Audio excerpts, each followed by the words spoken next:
Welcome, Libra. This is your weekly Teroscope reading for July the 4th through to the 10th, 2016. My name is Tilly, and this is Tarot with Tilly. And before we begin, thank you. Thank you for all of the positive, beautiful, loving, supportive energy you send my way each and every day. My sage is going crazy here. Truly, thank you. I send it all right back to you. Wishing you the best joys and happiness in your life. Thank you. Now, I did switch up the monthlies, a new layout, which is very cool, by the way. We've got a sun sign at the beginning, we have a sun sign at the end, so two sun signs, because it makes sense. Once I laid out the cards, it made a lot of sense to me. That we enter the month with one sun sign, but we leave with another. So the energy does dramatically sometimes change in our life as the month progresses. So I think there's a lot more information, but with the weeklies, we are staying with the same format, and you have for your first card the Eight of Cups. Now, this isn't closing doors. Or very rarely do we actually close doors when this card appears. This is more about things transforming in our life. Where we once got security, we don't get the same kind of security or the same kind of love from certain situations or people in our lives, okay?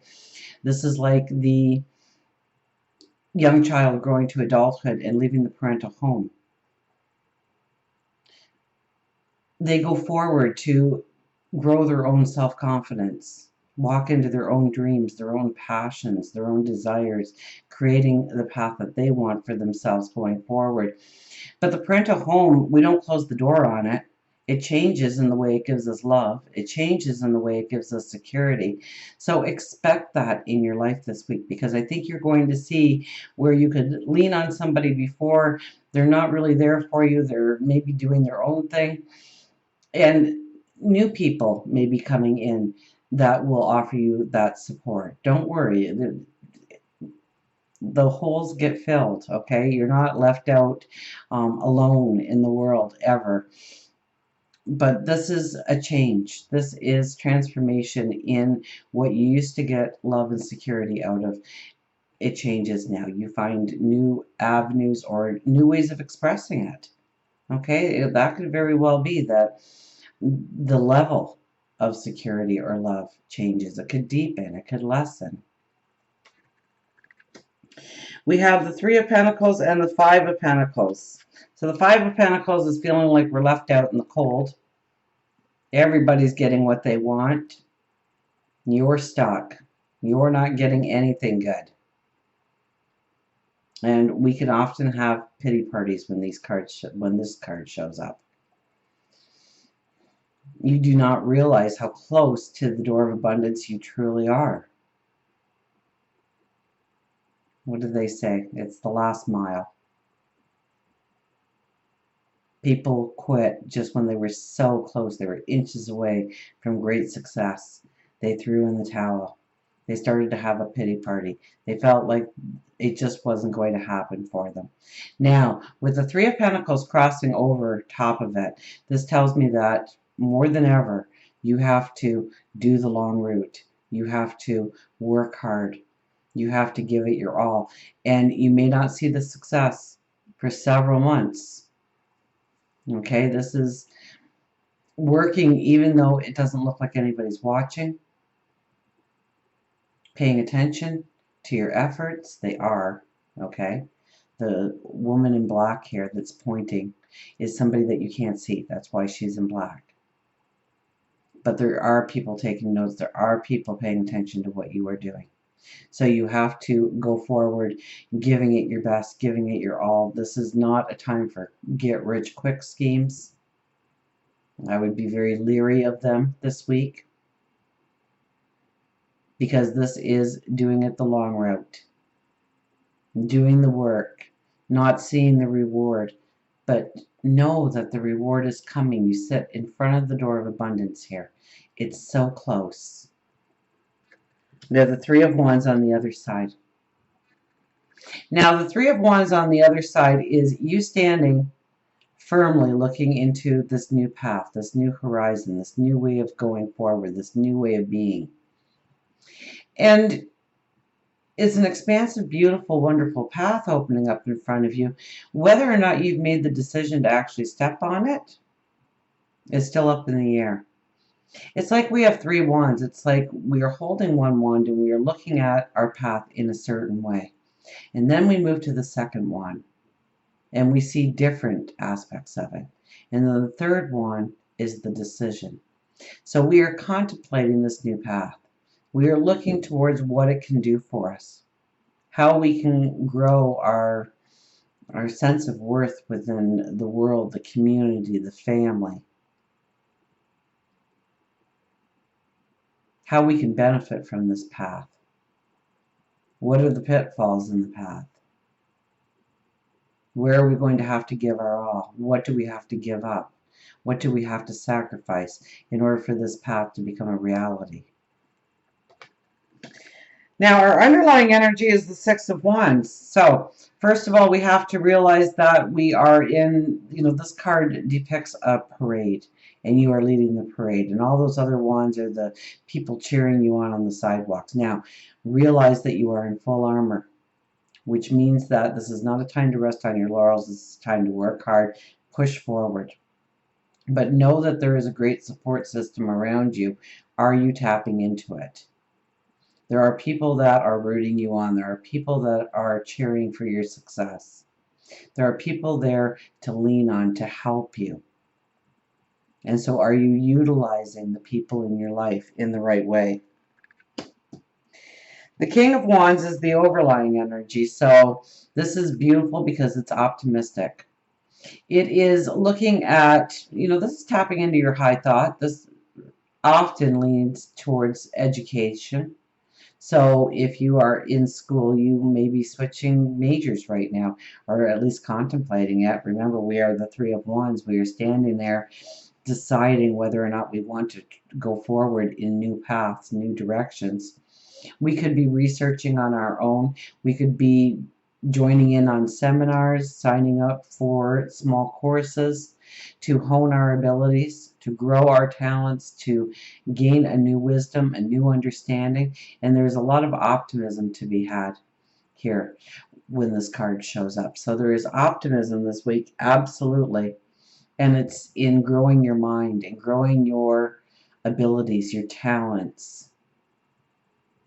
And I think usually it has to do with education, but it could be that you are just tapping into your thoughts and allowing them to grow, allowing them to expand, to see a new tomorrow. We have the Knight of Cups. Now, in love, this could be the Knight in Shining Armor. So you could be the Knight in Shining Armor, or your Knight in Shining Armor arrives. That could be one symbolization for this card. But in a general reading, I would think it is your passions, your dreams, your desires, that you are opening up to them, that you are seeing what you are capable of, what your talents and abilities really hold for you, seeing yourself as a unique person, seeing yourself with passions, and understanding that those passions and those dreams can be real, they can be tangible. They can be something that we can actually walk into. And nights usually bring in messages. So it could be just through your thoughts. It could be something you see. It could be a phone call or an email or something you come across on the internet. So pay attention to those messages that come to you when they correlate with your dreams, your desires, your goals that you're setting for yourself. We have the Five of Wands. So people are important, just like we have the Success card. People are important. So socialize with purpose, shake hands, get some conversations going, meet and greet. Okay, get out there. It's the people around you that are really going to make a difference, that are really going to pick you up, that are really going to push you forward, that are going to open up doors for you, windows of opportunity. As we go into the weekend and then into next week, we have the Moon card. Now, the moon card is a reflective card. It's one where we go inside of ourselves. It's sometimes when we ask ourselves some pretty direct questions, and we have to be very honest with ourselves about our responses. We want to feel the liberation, we want to feel the freedom. But before we can feel it on the outside, we need to feel it on the inside. We need to feel the balance. We need to feel centered. We need to feel like we can accomplish. We need to feel like we are worthy and deserving. And it is coupled with the Two of Cups and the Nine of Wands.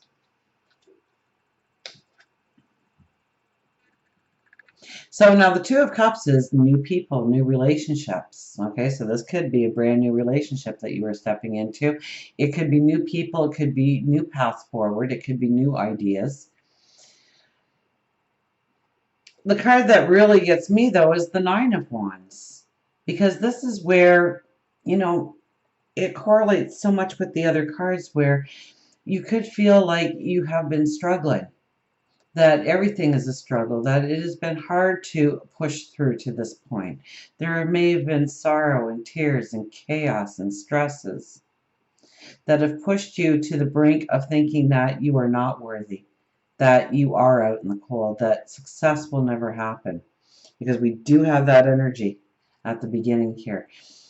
Realize that every one of those wands, which represents a stress or a worry or a concern or a tear, has new growth on it, which tells me that you have taken away wisdom, that you didn't go through it for nothing. You went through it for a specific purpose, to grow your wisdom in a certain way that will open up new pathways, new doorways, bring new people into your existence. For love relationships, we have the World card. Now, the World card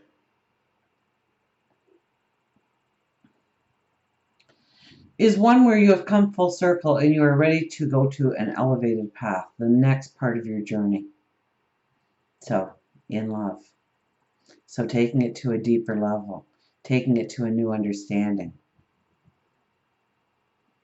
And if you're not with anybody, then you know what? This is where you really understand what has been holding you back from a relationship, where you fear a relationship, what you are ready for within a relationship. And the thing about the World card that is the most extraordinary part of it is we are tying up the loose ends. There is still some lingering things that we need to take care of in order for us not to take the new baggage with us. Now, we had a new moon at the very beginning of this week, and the new moon is all about new paths forward. So we don't want to be taking the old baggage with us. So when the World card appears in love and relationship, this is when we have some really serious talks about who we are in the relationship, where we're going within the relationship, what's the next level of the relationship, what's the next dimension of the relationship. Is the relationship harmful to you? Is it holding you back from going after your dreams, your desires? Are you giving to the relationship? Do you want to give to the relationship? So much more does the Moon card make a lot of sense here. That we have to ask ourselves these questions before we can ask it of another. Before we can realize the other person's intent. So know that there is probably going to be discussions around where you are now and where you plan on going in the future. Now, it could be independently and you feel like you are not able to feel that liberation, feel that freedom in the outside world. Maybe it's through friendships. Maybe you're not allowed as much to go out and join other people and do other things outside the relationship. Maybe there's a real jealousy thing going on, or they need you. They feel like you can't go because they need you in their life so much and you've become a crutch to them. This is where we work out those differences. This is where we have those heart-to-heart talks. This is where we evolve the relationship to the next level. For work, career, finances, we have the Six of Swords definitely going forward. For some of you, it means travel in order to go forward. So there might be a job, but it means moving. There might be a career opportunity, but it means moving. It could also be where you need to travel within the job. You need to travel to other places. It's more of a on the road kind of thing. But this is definitely going forward, and we know it's going to take hard work. We do not have a motor on this boat. We have a stick. We don't even get a paddle. We don't get an oar. We have a stick. So we know we got to put our backs into it. We know we have to work hard. We have to work diligently. We know that we can go forward, but it's going to take time. It's going to take energy. It's going to take perseverance. And until we meet again, remember, I do love you.